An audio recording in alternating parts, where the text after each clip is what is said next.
Welcome to Lifestyle with Neeraj. I'm getting a lot of inquiries about my personal approach to maintaining body weight. As you may know, I plan to present a lot of information on specific dishes that I make in future vlogs. But let me present some important guidelines that I follow. I've already talked about the Mediterranean diet, and I propose that one could modify their own personal ethnic diet along those lines. For example, those who enjoy Indian food can conceivably adopt some of the features of the Mediterranean diet.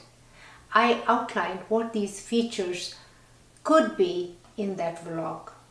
Since the diet would still be fundamentally Indian, I coined the term Mediterranean. This leads me to an important point, which is that although most of my meals follow this approach, some are the opposite.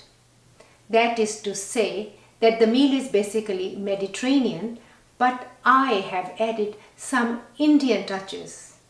We can call this Indo-Mediterranean. Let me give you some examples.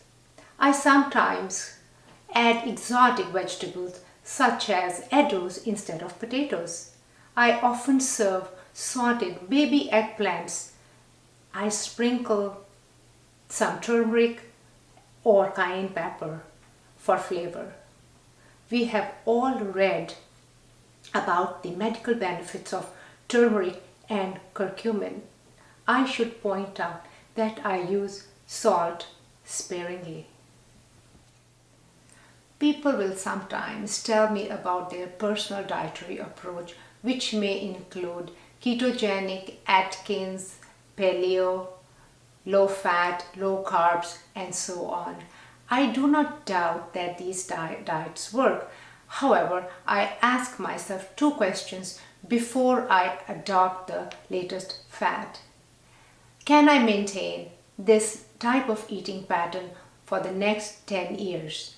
The second question is, where is the evidence that the diet will improve medical outcomes such as diabetes, coronary artery disease, cancer, stroke, or kidney failure? If the answer is that the diet is unsustainable in the long run or that there is little evidence for medical benefit, then I would not be interested in pursuing it. An easy concept that I use in meal preparation is to consider the dinner plate divisible into 4 quarters. The first quarter is for grain products such as breads. The second quarter is for fruit, the third quarter is for vegetables, and the fourth for the protein component of the meal. The protein source doesn't have to be meat. It can be pulses, that is, beans, peas, lentils, or chickpeas. It can be nut-based dishes or fish. You can see that the entire meal could be vegetarian. Most of us can meet our protein requirements from a meal such as this.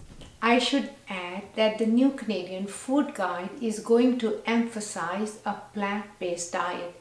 It is de-emphasizing meat. Note also that the dessert has no formal place in this meal plan. My dietary plan is extremely versatile. I consume a large variety of foods and do not believe in eliminating any food groups. The other principle that I follow is that I avoid processed food. In other words, my meals do not come from tin cans or cardboard boxes. A simple way to test whether or not one is over-relying on processed foods is to check the garbage bin weekly. If it is chock full of cartons, there is a problem. You see, preparing meals using basic ingredients such as grains and vegetables generates very little waste. It also costs a fraction of the price of pre-packaged foods. There are certain products that I avoid completely. These are commercial baked goods such as cakes and pastries, ice cream, deep fried foods, and potato chips. I do not consume pop or juices. As we all know, a can of pop has 10 teaspoons of sugar. Juice is also rich in sugar, which is absorbed rapidly because the fiber content has been removed. The timing of meals is highly variable from one individual to another, often depending upon one's schedule. I consume a light breakfast, with lunch being the heaviest meal of the day. My supper is usually very light, such as yogurt or fruit or salad. My last meal is at 5 p.m. and I essentially fast about 16 hours overnight daily until the next meal. There is a lot written about the metabolic advantages of fasting, which I will not review. Many individuals will skip breakfast and lunch, making supper their largest meal. I do not feel that this is practical for me, since I need to feel energetic during the day in order to perform my job, run my errands, or exercise. Fasting overnight is painless. I do control portion size at every meal. I do not weigh my meals or count calories. I find that would be too cumbersome and impractical, and I think it is unnecessary. Instead, I check my body weight several times weekly.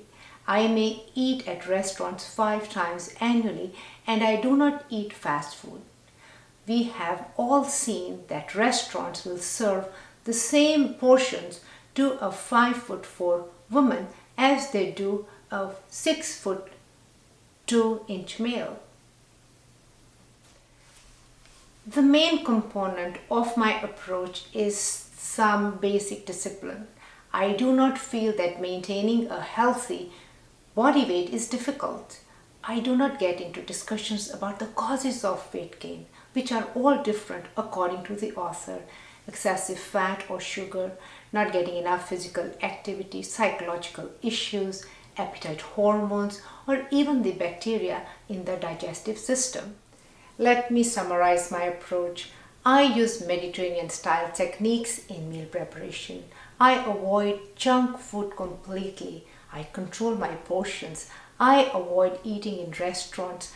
I use basic ingredients in cooking and avoid processed foods. 90% of my food is plant-based. I avoid foods rich in saturated fats. I go to bed on an empty stomach and fast about 16 hours daily. Thank you for watching this video. I hope you found this video informative. If you liked it, subscribe to get notification of my future videos.